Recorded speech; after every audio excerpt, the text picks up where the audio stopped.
श्रीमद् बाल्की रामायण के सुंदर कांड के 97वें सर्ग में हनुमान जी का समुद्र को लांघकर जाम्बान और अंगाधारी सुहृद से मिलना। पंखधारी पर्वत के समान महान वेगशाली हनुमान जी बिना थके मांदे उस सुंदर एवं रमणीय आकाश रूपी समुद्र को पार करने लगे, जिसमें नाग, यक्ष और गंधर्व खिले हुए कमल और उत्पल के समान थे। चंद्रमा, कुमुद और सूर्य जल कुक्कुट के समान थे। पुख्य और श्रवण नक्षत्र कलहंस तथा बादल सेवार और घास के तुल्य थे। पुनर्वसु विशाल मत्स्य और मंगल बड़े भारी ग्राह के सदृश थे। ऐरावत हाथी वहां महान द्वीप सा प्रतीत होता था। वे आकाश रूपी समुद्र स्वाति रूपी हंस के विलास से शोभित था तथा वायु समूह रूप तरंगों और चंद्रमा की किरण रूप शीतल जल से भरा हुआ था। हनुमान जी आकाश को अपना ग्रास बनाते हुए, चंद्रमंडल को नखों से खरोचते हुए, नक्षत्रों तथा सूर्यमंडल सहित अंतरिक्ष को समेटते हुए और बादलों के समूह को खींचते हुए अनायासी अपार महासागर के पार चले जा रहे थे। उस समय आसमान में सफेद, लाल, नीले, मंजीठ के रंग के, हरे और अरुण वर्ण के बड़े बड़े मेघ शोभा पा रहे थे। वे कभी उन मेघ समूह में प्रवेश करते और कभी बाहर निकलते थे। बारंबार ऐसा करते हुए हनुमान जी छिपते और प्रकाशित होते हुए चंद्रमा के समान दृष्टि को हो रहे थे। नाना प्रकार के मेघों की घटाओं के भीतर होकर जाते हुए धवल अंबरधारी वीरवर हनुमान जी का शीर कभी दिखता था और कभी अदृश्य हो जाता था। अतः वे आकाश में बादलों की आड़ में छिपते और प्रकाशित होते चंद्रमा के समान जान पड़ते थे। बारंबार मेघ समूह को विदीर्ण करने और उनमें होकर निकलने के कारण वे पवन कुमार हनुमान आकाश में गरुड़ के समान प्रतीत होते थे। इस महान महातेजस्वी हनुमान अपने महान सिंहनाद से मेघों की गंभीर गर्जना को भी मात करते हुए आगे बढ़ रहे थे। वे प्रमुख राष्ट्रों को मारकर अपना नाम प्रसिद्ध कर चुके थे। बड़े बड़े वीरों को रौंद कर उन्होंने लंका नगरी को व्याकुल तथा रावण को व्यथित कर दिया था। तत्पश्चात विदेह नंदिनी सीता को नमस्कार करके वे चले और तीव्र गति से पुनः समुद्र के मध्य भाग में आ पहुंचे। वहां पर्वतराज मेनाक का स्पर्श करके वे पराक्रमी एवं महान वेगशाली वानर वीर धनुष से छूटे हुए बाण की भांति आगे बढ़ गए। उत्तर तट के कुछ निकट पहुंचने पर महागिरी महेंद्र पर दृष्टि पड़ते ही उन महाकपि ने मेघ के समान बड़े जोर से गर्जना की।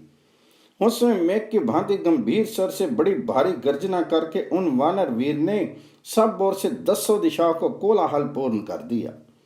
फिर वे अपने मित्रों को देखने के लिए उत्सुक होकर उनके विश्राम स्थान की ओर बढ़े और पूंछ हिलाने एवं जोर जोर से सिंहनाद करने लगे।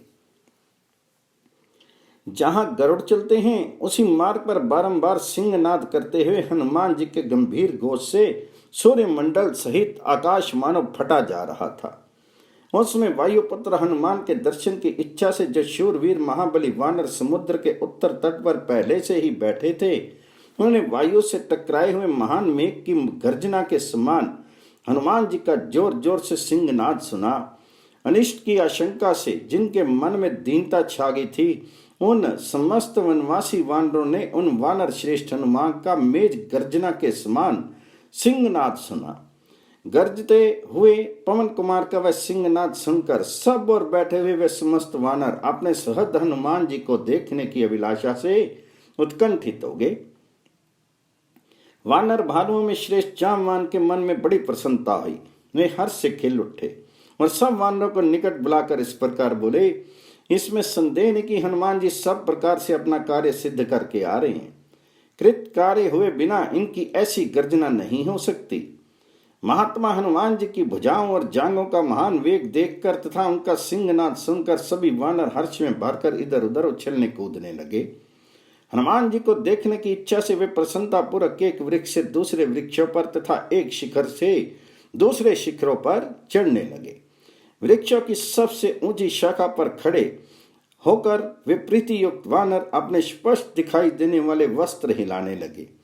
जैसे पर्वत की गुफाओं में अभद्र हुई वायु बड़े जोर से शब्द करती है, उसी प्रकार बलवान पवन कुमार हनुमान ने गर्जना की। मेघों की घटा के समान पास आते हुए महाकपि हनुमान को देखकर वे सब वानर उस समय हाथ जोड़कर खड़े हो गए। तत्पश्चात पर्वत के समान विशाल शीर वाले वेगशाली वीर वानर हनुमान, जो अरिष्ट पर्वत से उछल कर चले थे, वृक्षों से भरे हुए महेंद्रगिरी के शिखर पर कूद पड़े। हर्ष से भरे हुए हनुमान जी पर्वत के रमणीय झरने के निकट पंख कटे हुए पर्वत के समान आकाश से नीचे आ गए। उस समय वे सभी श्रेष्ठ वानर प्रसन्नचित्त होकर महात्मा हनुमान जी को चारों ओर से घेर कर खड़े हो गए। उन्हें घेर कर खड़े होने से उन सबको बड़ी प्रसन्नता हुई। वे सब वानर प्रसन्न मुख होकर तुरंत के आए हुए पवन कुमार कपि श्रेष्ठ हनुमान के पास भांति भांति की भेंट सामग्री तथा फल मूल लेकर आए और उनका स्वागत सत्कार करने लगे। कोई आनंदमग्न होकर गर्जने लगे, कोई किलकारियां भरने लगे और कितने ही श्रेष्ठ वानर हर्ष से भरकर हनुमान जी के बैठने के लिए वृक्षों की शाखाएं तोड़ लाए। महाकवि हनुमान जी ने जामवान आदि वृद्ध गुरुजनों तथा कुमार अंगद को प्रणाम किया। हित जामवान और अंगद ने भी आदरणीय हनुमान जी का आदर सत्कार किया तथा दूसरे वानरों ने भी उनका सम्मान करके उनको संतुष्ट किया। तत्पश्चात उन पराक्रमी वानर वीर ने संक्षेप में निवेदन किया, मुझे सीता देवी का दर्शन हो गया। तदंतर बाली कुमार अंगद का हाथ अपने हाथ में लेकर हनुमान जी महेंद्रगिरी के रमणीय वन प्रांत में जा बैठे और सबके पूछने पर उन वानर शिरोमणियों से इस प्रकार बोले, जनक नंदिनी सीता लंका के अशोक वन में निवास करती है, वहीं मैंने उनका दर्शन किया है। अत्यंत भयंकर आकार वाली राक्षियां उनकी रखवाली करती हैं। साध्वी सीता बड़ी भोली भाली है, वे ऐसी वेणी धारण किए वहां रहती है और श्री रामचंद्र जी के दर्शन के लिए बहुत ही उत्सुक है।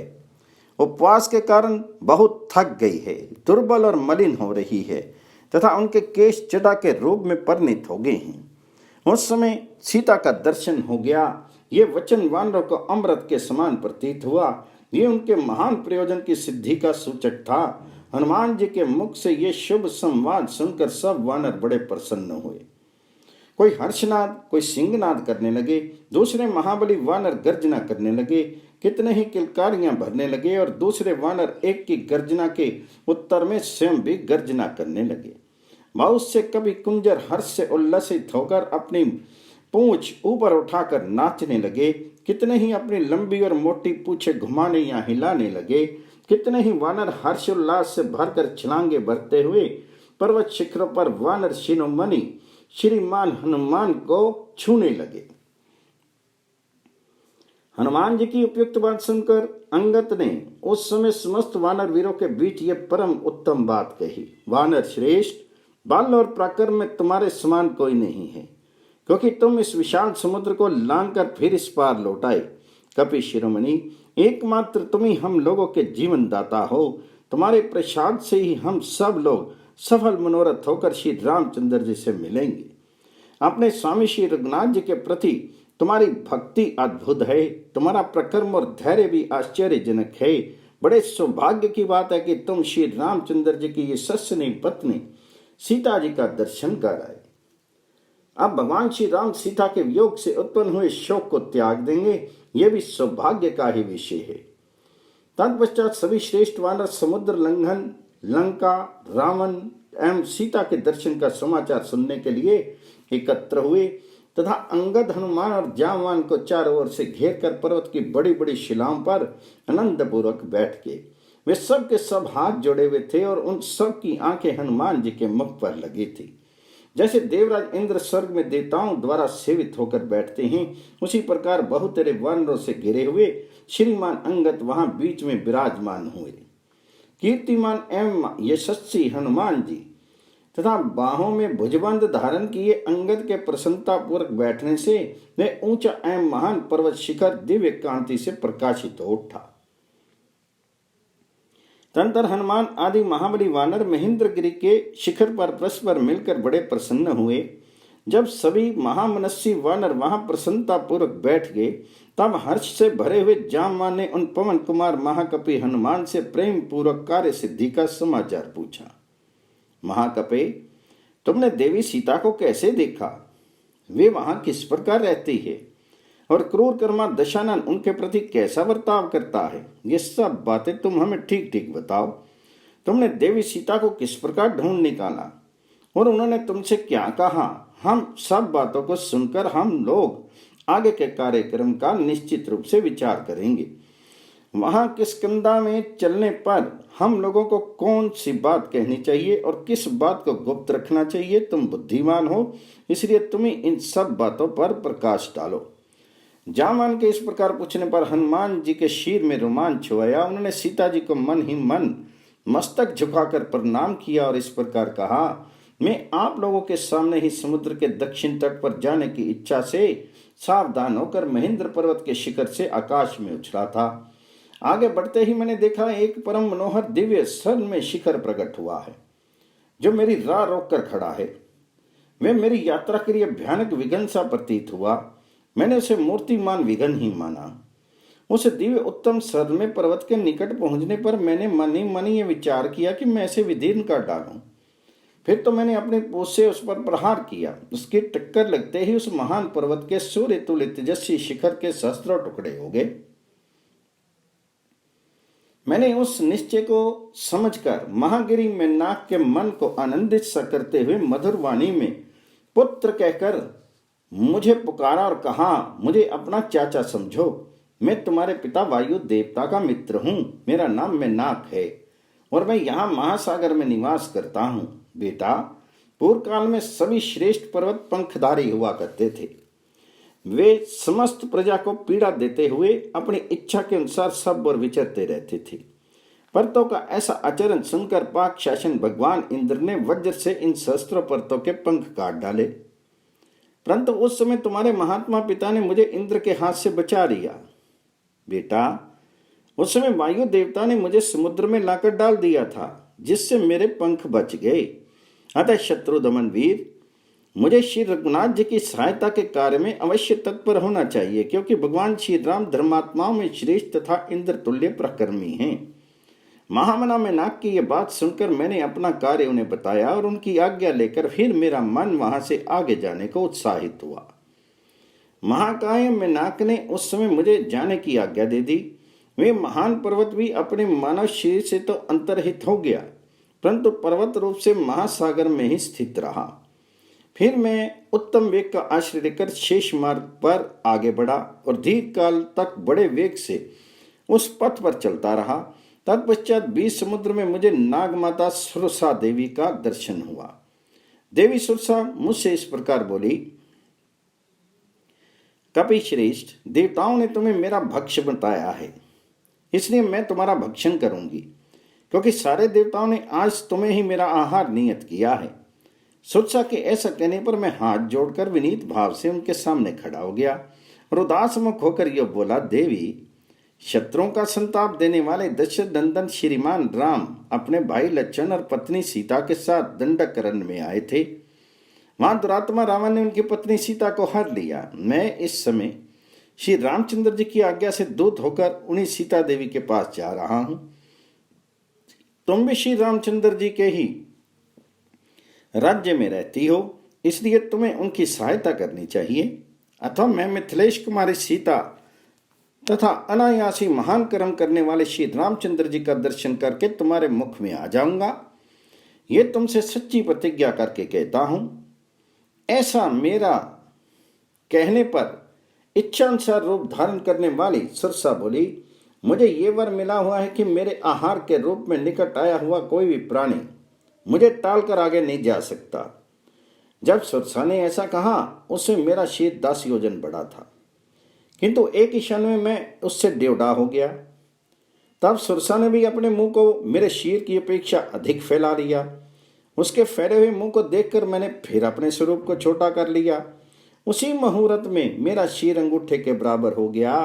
फिर तो मैं सुरसा के मुंह में शीघ्र ही घुसकता कर और तत्क्षण बाहर निकल आया। उस समय तुरंत सुरसा देवी ने अपने दिव्य रूप में स्थित होकर मुझसे कहा, सौम्य कपि श्रेष्ठ, अब तुम कार्य सिद्धि के लिए सुखपूर्वक यात्रा करो और विधेय नंदिनी सीता को महात्मा रघुनाथ जी से मिलाओ।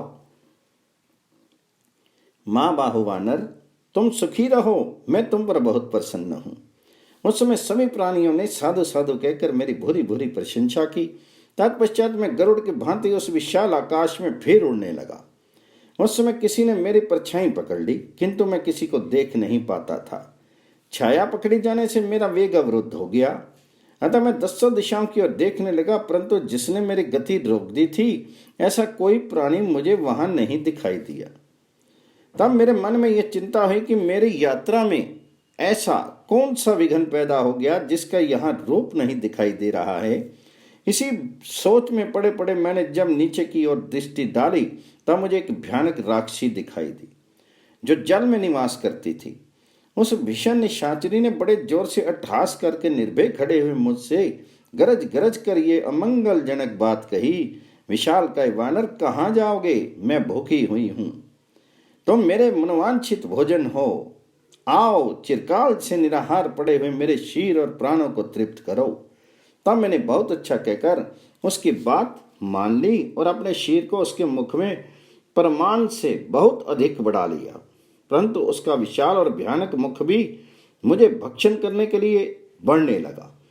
उसने मुझे या मेरे प्रभाव को नहीं जाना तथा मैंने जो छल किया था वह भी उसकी समझ में नहीं आया।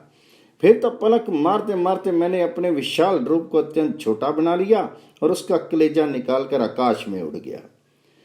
मेरे द्वारा कलेजे के काट दिए जाने पर पर्वत के समान भयानक शीर वाली वह दुष्टा राक्षसी अपनी दोनों बाहें शिथिल हो जाने के कारण समुद्र के जल में गिर पड़ी।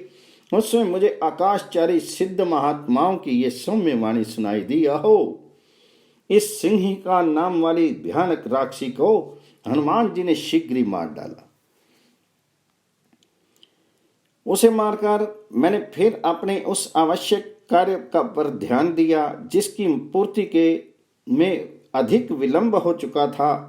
उस विशाल मार्ग को समाप्त करके मैंने पर्वतमालाओं से मंडित समुद्र का वह दक्षिण किनारा देखा जहां लंकापुरी बसी हुई है। सूर्यदेव के अस्ताचल को जाने पर मैंने राक्षसों की निवास स्थान भूता लंकापुरी में प्रवेश किया, किंतु वे भयानक प्राक्रमी राक्षस मेरे विषय में कुछ भी जान नहीं सके। मेरे प्रवेश करते ही परले काल के मेघ की भांति काली कांति वाली एक स्त्री अट्टहास करते ही मेरे सामने खड़ी हो गई। उसके सिर के बाल प्रज्वलित अग्नि के समान दिखाई देते थे, वे मुझे मार डालना चाहती थी। ये देख मैंने बाएं हाथ के मुक्के से प्रहार करके उस भयंकर निशाचरी को परास्त कर दिया और प्रदोष काल में पुरी के भीतर प्रविष्ट हुआ। उस समय उस डरी हुई निशाचरी ने मुझसे इस प्रकार कहा, वीर मैं साक्षात लंकापुरी हूँ, तुमने अपने पराक्रम से मुझे जीत लिया है, इसलिए तुम समस्त राक्षसों पर पूर्णतः विजय प्राप्त कर लोगे। वहां सारी रात नगर में घोर घर घूमने और रावण के अंतःपुर में पहुंचने पर भी मैंने सुंदर कटी प्रदेश वाली जनक नंदिनी सीता को नहीं देखा। रावण के महल में सीता को न देखने पर मैं शोक सागर में डूब गया। उस समय मुझे उस शोक का कहीं पार नहीं दिखाई देता था। सोच में पड़े पड़े ही मैंने एक उत्तम गृह उद्यान देखा जो सोने के बने हुए सुंदर परकोटे से घिरा हुआ था। तब उस परकोटे को लांघकर मैंने उस गृह उद्यान को देखा जो बहुसंख्यक वृक्षों से भरा हुआ था। उस अशोक वाटिका के बीच में मुझे एक बहुत ऊंचा अशोक वृक्ष दिखाई दिया। उस पर चढ़कर मैंने स्वर्ण में कदली वन देखा और उस अशोक वृक्ष के पास ही मुझे सर्वांग सुंदरी सीता जी का दर्शन हुआ। वे सदा 16 वर्ष की सी अवस्था में से युक्त दिखाई देती है। उसके नेत्र पर फूल कमल दाल के समान सुंदर हैं। सीता जी उपवास करने के कारण अत्यंत दुर्बल हो गई है और उसकी यह दुर्बलता उसका मुख देखते ही स्पष्ट हो जाती है। वे एक ही वस्त्र पहनी हुई है और उसके केश धूल से धूसर हो गए हैं। उनके सारे अंग शोक संताप से दीन दिखाई देते हैं। वे अपने स्वामी के हित चिंतन में तत्पर है। रक्त मांस का भोजन करने वाली क्रूर एवं क्रूप राक्षसियां उन्हें चारों ओर से घेर कर उनकी रखवाली करती हैं, ठीक उसी तरह जैसे बहुत सी बाघने किसी हिरण को घेरे हुए खड़ी हों। मैंने देखा वे राक्षसियों के बीच में बैठी थी और राक्षसियां उन्हें बारंबार धमका रही थी। वे सिर पर एक ही वेणी धारण किए दीन भाव से अपने पति के चिंतन में तल्लीन हो रही थी। धरती ही उनकी शैया है। जैसे हेमंत ऋतु आने पर कमलनी सूखकर श्रीहीन हो जाती है, उसी प्रकार उनके सारे अंग कांतिहीन हो गए हैं। रावण की ओर से उनका हृदय भाव सर्था दूर है। वे मरने का निश्चय कर चुकी है। उसी अवस्था में मैं किसी तरह शीघ्रता पूर्वक मृगनयनी सीता के पास पहुंच सका। वैसी अवस्था में पड़ी हुई उन यशस्विनी नारी श्री राम पत्नी सीता को अशोक वृक्ष के नीचे बैठी देख मैं भी उस वृक्ष पर स्थित हो गया और उन्हें वहीं से निहारने लगा। इतने ही में रावण के महल में करधनी और नपुरों की झनकार से मिला हुआ अधिक गंभीर कोलाहल सुनाई पड़ा।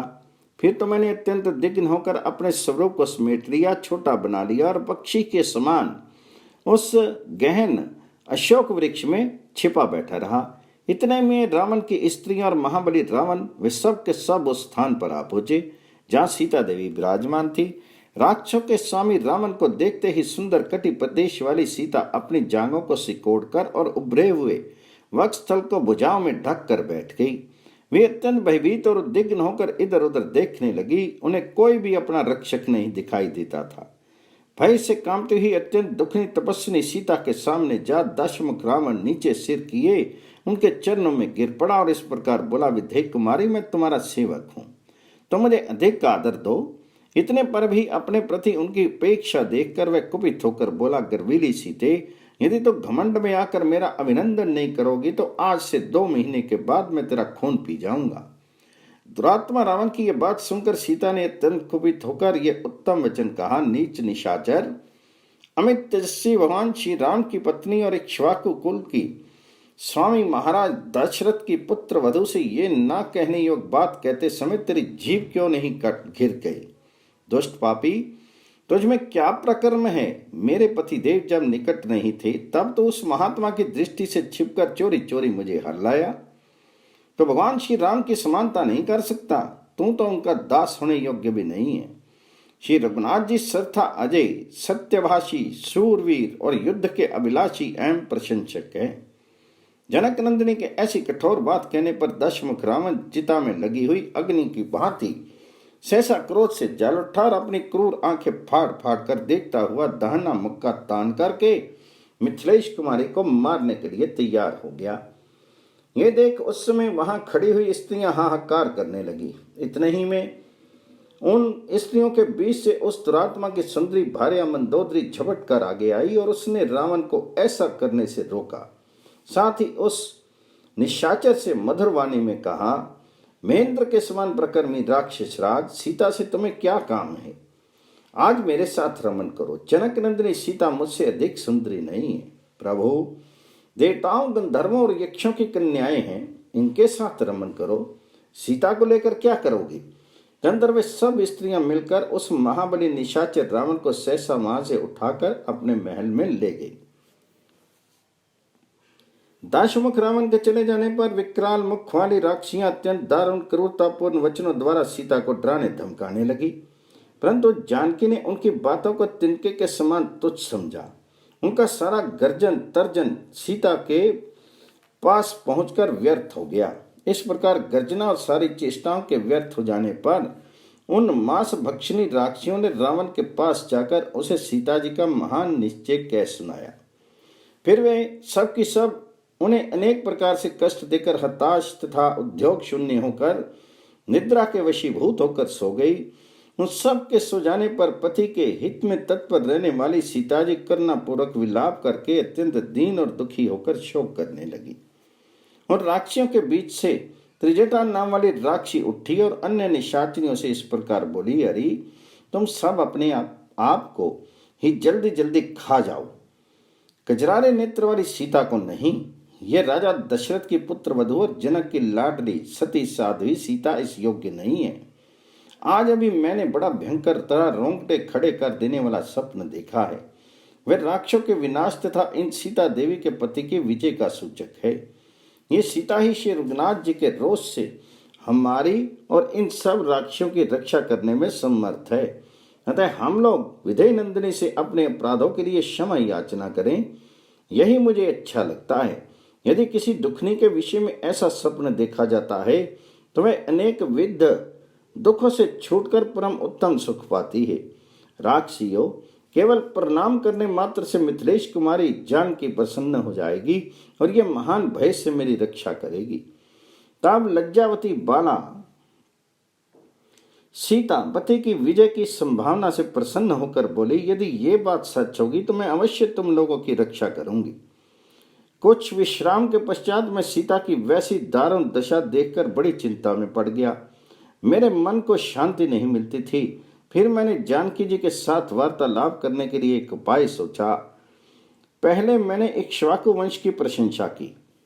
राज ऋषियों की स्तुति से विभूषित मेरी वह वाणी सुनकर देवी सीता के नेत्रों में आंसू भर आया और वे मुझसे बोली, कपि श्रेष्ठ तुम कौन हो? किसने तुम्हें भेजा है? यहाँ कैसे आए हो? और भगवान श्री राम के साथ तुम्हारा कैसा प्रेम है? ये सब मुझे बताओ। उनका यह वचन सुनकर मैंने भी कहा, देवी, तुम्हारे पति देव श्री राम के सहायक एक भयंकर पराक्रमी बाल विक्रम संपन्न महाबली वानर राज है, जिनका नाम सुग्रीव है। उन्हीं का मुझे सेवक समझो। मेरा नाम हनुमान है। अनायासी महान कर्म करने वाले तुम्हारे पति श्री राम ने मुझे भेजा है, इसलिए मैं यहाँ आया हूँ। यशस्विनी पुरुष सिंह दशरथ नंदन साक्षात श्रीमान राम ने पहचान के लिए अंगूठी तुम्हें दी है। देवी, मैं चाहता हूँ कि आप मुझे आज्ञा दें कि मैं आपकी क्या सेवा करूँ। आप कहें तो मैं अभी आपको श्री राम और लक्ष्मण के पास पहुँचा दूँ। इस विषय में आपका क्या उत्तर है? मेरी ये बात सुनकर और सोच समझकर जनक नंदिनी सीता ने कहा, मेरी इच्छा है कि श्री रघुनाथ जी रावण का संहार करके मुझे यहाँ से ले चले। तब मैंने उन सती साधी देवी आर्या सीता को सिर झुकाकर प्रणाम किया और कोई ऐसी पहचान मांगी जो श्री रघुनाथ जी के मन को आनंद प्रदान करने वाली हो। मेरे मांगने पर सीता जी ने कहा, लो, ये उत्तम चूड़ामणि है, जिसे पाकर महाबाहु श्री राम तुम्हारा विशेष आदर करेंगे। ऐसा कहकर सुंदरी सीता ने मुझे वह परम उत्तम चूड़ामणि दी और अत्यंत दिग्न होकर वाणी द्वारा अपना संदेश कहा। तब मन ही मन यहाँ आने के लिए उत्सुक होकर एकाग्रचित होकर मैंने राजकुमारी सीता को प्रणाम किया और उनकी दक्षिणावर्त परिक्रमा की। उस समय उन्होंने मन से कुछ निश्चय करके पुनः मुझे उत्तर दिया, हनुमान, तुम श्री रघुनाथ जी को मेरा सारा वृत्तांत सुनाना और ऐसा प्रयत्न करना जिससे सुग्रीव सहित वे दोनों वीर बंधु श्री राम और लक्ष्मण मेरा हाल सुनते ही अविलंब यहाँ आ जाए। यदि इसके विपरीत हुआ तो 2 महीने तक मेरा जीवन और शेष है। इसके बाद श्री रघुनाथ जी मुझे नहीं देख सकेंगे। मैं नाथ की भांति मर जाऊंगी। उनका ये करुणाजनक वचन सुनकर राक्षसों के प्रति मेरा क्रोध बहुत बढ़ गया। फिर मैंने शेष बचे हुए भावी कार्य का विचार किया। तदंतर मेरा शीर बढ़ने लगा और तत्काल पर्वत के समान हो गया। मैंने युद्ध की इच्छा से रावण के उस वन को उजाड़ना आरंभ किया जहाँ के पशु और पक्षी घबराए और डरे हुए थे।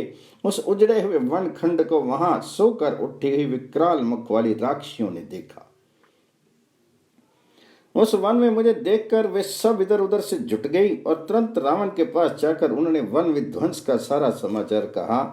महाबली राक्षस राज एक दुरात्मा वानर ने आपके बल प्रकर्म को कुछ भी न समझकर इस दुर्गम परमदा वन को उजाड़ डाला है। महाराज, ये उसकी दुर्बुद्धि ही है जो उसने आपका अपराध किया है। आप शीघ्र ही उसके वध की आज्ञा दे, जिससे वह फिर बचकर चला न जाए। ये सुनकर राक्षस राज ने अपने मन के अनुकूल चलने वाले किंकर नामक राक्षस को भेजा, जिन पर विजय पाना अत्यंत कठिन था। वे हाथों में शूल और मुदगर लेकर आए थे। उनकी संख्या 80,000 थी, परंतु मैंने उन वन प्रांत में एक परिग से ही उन सबका संहार कर दिया। उनमें जो मरने से बच गए थे वे जल्दी जल्दी पैर बढ़ाते हुए भाग गए। उन्होंने रावण को मेरे द्वारा सारी सेना के मारे जाने का समाचार बताया। तत्पश्चात मेरे मन में एक नया विचार उत्पन्न हुआ और मैंने क्रोधपूर्वक वहां के उत्तम चैत्य प्रसाद को, जो लंका का सबसे सुंदर भवन था तथा जिसमें 100 खंबे लगे हुए थे, वहां के राक्षसों का संहार करके तोड़ फोड़ डाला। तब रावण ने घोर रूप वाले भयानक राक्षसों के साथ, जिनकी संख्या बहुत अधिक थी, प्रहस्त के बेटे जम्बूमाली को युद्ध के लिए भेजा। वे राक्षस बड़ा बलवान तथा युद्ध की कला में कुशल था। तो भी मैंने अत्यंत घोर परीक्षा से मारकर सेवकों सहित उसे काल के गाल में डाल दिया। यह सुनकर राक्षसराज रावण ने पैदल सेना के साथ अपने मंत्री के पुत्रों को भेजा, जो बड़े बलवान थे, किंतु मैंने परीक्षा से ही उन सबको यमलोक भेज दिया। सम्रांगन में शीघ्रतापूर्वक पराक्रम प्रकट करने वाले मंत्री कुमारों को मारा गया सुनकर रावण ने 5 शूरवीर सेनापतियों को भेजा। उन सब को भी मैंने सेना सहित मौत के घाट उतार दिया। तब दशमुख रावण ने अपने पुत्र महाबली अक्ष कुमार को बहुसंख्यक राक्षसों के साथ युद्ध के लिए भेजा। मंदोदरी का वे पुत्र युद्ध की कला में बड़ा प्रवीण था। वह आकाश में उड़ रहा था। उसी समय मैंने सहसा उनके दोनों पैर पकड़ लिए और 100 बार घुमाकर उसे पृथ्वी पर पटक दिया। इस तरह वहां पड़े हुए कुमार अक्ष को मैंने पीस डाला। अक्ष कुमार युद्ध भूमि में आया और मारा गया। ये सुनकर दशमुख रावण ने अत्यंत कुपित होकर अपने दूसरे पुत्र इंद्रजीत को, जो बड़ा ही रन दुर्मत और बलवान था, उसको भेजा। उसके साथ आई हुई सारी सेना को और उस राक्षस शिरोमणि को भी युद्ध में हत उत्साह करके मुझे बड़ा हर्ष हुआ। रावण ने इस महाबली महाबाहु वीर को अनेक मदमत वीरों के साथ बड़े विश्वास से भेजा था। इंद्रजीत ने देखा मेरी सारी सेना कुचल डाली गई। तब उसने समझ लिया कि इस वानर का सामना करना असंभव है। अतः उसने बड़े वेग से ब्रह्म अस्त्र चलाकर मुझे बांध लिया। फिर तो वहां राक्षसों ने मुझे रस्सियों से भी बांधा। इस तरह मुझे पकड़कर वे सब रावण के समीप ले आए। दुरात्मा रावण ने मुझे देखकर वार्तालाप आरंभ किया और पूछा, तू लंका में क्यों आया? तब राक्षसों का वध तूने क्यों किया? मैंने वहां उत्तर दिया, ये सब कुछ मैंने सीता जी के लिए किया है। प्रभु, जनक नंदिनी के दर्शन की इच्छा से ही मैं तुम्हारे महल में आया हूं। मैं वायु देवता का औरस पुत्र हूं, जाति का वानर हूं और हनुमान मेरा नाम है। मुझे श्री रामचंद्र जी का दूत और सुग्रीव का मंत्री समझो। श्री रामचंद्र जी का दूत कार्य करने के लिए ही मैं यहाँ तुम्हारे पास आया हूं। तुम मेरे स्वामी का संदेश जो मैं तुम्हें बता रहा हूं सुनो। राक्षस राज, वानवराज सुग्रीव ने तुमसे एकाग्रता पूर्वक जो बात कही है उस पर ध्यान दो। महाभाग सुग्रीव ने तुम्हें कुशल पूछी है और तुम्हें सुनाने के लिए ये धर्म, अर्थ और काम से युक्त हितकर तथा लाभदायक बात कही है। जब मैं बहुसंख्यक वृक्षों से हरे भरे ऋष्यमुख पर्वत पर निवास करता था, उन दिनों रन में महान पराक्रम प्रकट करने वाले रघुनाथ जी ने मेरे साथ मित्रता स्थापित की थी। राजन, उन्होंने मुझे बताया कि राक्षस रावण ने मेरी पत्नी को हर लिया है। उनके उद्धार के कार्य में सहायता करने के लिए तुम मेरे सामने प्रतिज्ञा करो। बाली ने जिसका राज्य छीन लिया था, उन सुग्रीव के साथ अर्थात मेरे साथ लक्ष्मण सहित भगवान श्री राम ने अग्नि को साक्षी बनाकर मित्रता की है। श्री रघुनाथ जी ने युद्ध स्थल में एक ही बाण से बाली को मारकर सुग्रीव को मुझको उछलने कूदने वाले बानरों का महाराज बना दिया है। अतः हम लोगों को संपूर्ण हृदय से उनकी सहायता करनी है। यही सोचकर सुग्रीव ने धर्म के अनुसार मुझे तुम्हारे पास भेजा है। उनका कहना है कि तुम तुरंत सीता जी को ले आओ और जब तक वीर वानर तुम्हारी सेवा का संहार नहीं करते हैं तभी तक उन्हें श्री रघुनाथ जी को सौंप दो। कौन ऐसा वीर है जिसे वानरों का यह प्रभाव पहले से ही ज्ञात नहीं है? ये वे ही वानर हैं जो युद्ध के लिए निमंत्रित होकर देवताओं के पास भी उनकी सहायता के लिए जाते हैं। इस प्रकार वानरराज सुग्रीव ने तुमसे संदेश कहा है। मेरे इतना कहते ही रावण ने रुष्ट होकर मुझे इस तरह देखा मानो अपनी दृष्टि से मुझे दग्ध कर डालेगा। भयंकर कर्म करने वाले दुरात्मा राक्षस रावण ने मेरे प्रभाव को न जानकर अपने सेवकों को आज्ञा दे दी कि इस वानर का वध कर दिया जाए। तब उसके परम बुद्धिमान भाई विभीषण ने मेरे लिए राक्षस राज रावण से प्रार्थना करते हुए कहा, राकेश शिरोमणि, ऐसा करना उचित नहीं है। आप अपने इस निश्चय को त्याग दीजिए। आपकी दृष्टि इस समय राजनीति के विरुद्ध मार्ग पर जा रही है। राक्षस राज, राजनीति संबंधी शास्त्रों में कहीं भी दूत के वध का विधान नहीं है। दूत तो वही कहता है जैसा कहने के लिए उसे बताया गया होता है। उसका कर्तव्य है कि वे अपने स्वामी के अभिप्राय का ज्ञान करा दे। अनुपम पराक्रमी वीर, दूत का महान अपराध होने पर भी शास्त्र में उसके वध का दंड नहीं देखा गया है। इसके किसी अंग को विकृत कर देना मात्र ही बताया गया है। तो विभीषण के ऐसा कहने पर रावण ने उन राक्षसों को आज्ञा दी, अच्छा तो आज इसकी यह पूंछ ही जला दो। उनकी ये आज्ञा सुनकर राक्षसों ने मेरी पूंछ में सब ओर से सूत्री की रस्सियां तथा रेशमी और सूती कपड़े लपेट दिए। इस प्रकार बांध देने के पश्चात उन प्रचंड पराक्रमी राक्षसों ने काट के डंडों और मुक्कों से मारते हुए मेरी पूंछ में आग लगा दी। मैं दिन में लंकापुरी को अच्छी तरह देखना चाहता था, इसलिए राक्षसों द्वारा बहुत सी रस्सियों में से बांधे और कसे जाने पर भी मुझे कोई पीड़ा नहीं हुई। तत्पश्चात नगर द्वार पर आकर वे शूरवीर राक्षस पूछ पर लगी हुई आग से घिरे और बंधे हुए मुझको सड़क पर घुमाते हुए सब और मेरी अपराध की घोषणा करने लगे। इतने ही में अपने उस विशाल रूप को संचित करके मैंने अपने आप को इस बंधन से छुड़ा लिया और फिर स्वाभाविक रूप में आकर मैं वहां खड़ा हो गया। फिर फाटक पर रखे हुए एक लोहे के परिघ को उठाकर मैंने उन सब राक्षसों को मार डाला। इसके बाद बड़े वेग से कूदकर मैं उस नगर द्वार पर चढ़ गया। तत्पश्चात समस्त प्रजा को दग्ध करने वाली प्रलय अग्नि के समान मैं बिना किसी घबराहट के अट्टालिका और गोपुर सहित उस पुरी को अपनी जलती ही पूंछ की आग से जलाने लगा। फिर मैंने सोचा, लंका का कोई भी स्थान ऐसा नहीं दिखाई देता है जो जला हुआ ना हो। सारी नगरी जलकर भस्म होगी, अतः अवश्य जानकी जी भी नष्ट हो गई होंगी। इसमें संदेह है कि लंका को जलाते जलाते मैंने सीता जी को भी जला दिया और इस प्रकार भगवान श्री राम के इस महान कार्य को मैंने निष्फल कर दिया। इस तरह शोकाकुल होकर मैं बड़ी चिंता में पड़ गया। इतने ही में आश्चर्य युक्त वृत्तांत का वर्णन करने वाले चारणों की शुभ अक्षरों से भूषित ये वाणी मेरे कानों में पड़ी कि जानकी जी इस आग से नहीं जली हैं। उस अद्भुत वाणी को सुनकर मेरे मन में यह विचार उत्पन्न हुआ, शुभ शकुनों से भी यही जान पड़ता है कि जानकी जी नहीं जली हैं, क्योंकि पूंछ में आग लग जाने पर भी अग्निदेव मुझे जला नहीं रहे हैं। मेरे हृदय में महान हर्ष भरा हुआ है और उत्तम सुगंध से युक्त मंद मंद वायु चल रही है, जिसके फलों का मुझे प्रत्यक्ष अनुभव हो चुका था।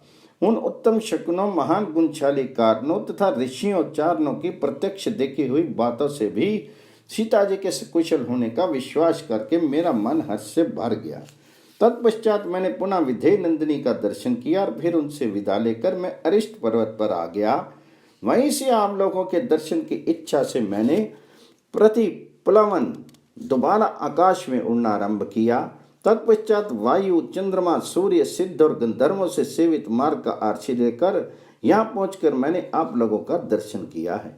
श्री रामचंद्र जी की कृपा और आप लोगों के प्रभाव से मैंने सुग्रीव के कार्य की सिद्धि के लिए सब कुछ किया है। ये सारा कार्य मैंने वहाँ यथोचित रूप से संपन्न किया है। जो कार्य नहीं किया है अथवा जो शेष रह गया है वह सब आप लोग पूर्ण करें। इस प्रकार श्री वाल्मीकि निर्मित आर्ष रामायण आदि काव्य के सुंदर कांड में 56वां, 57वां, 58वां सर्ग पूर्ण हुआ।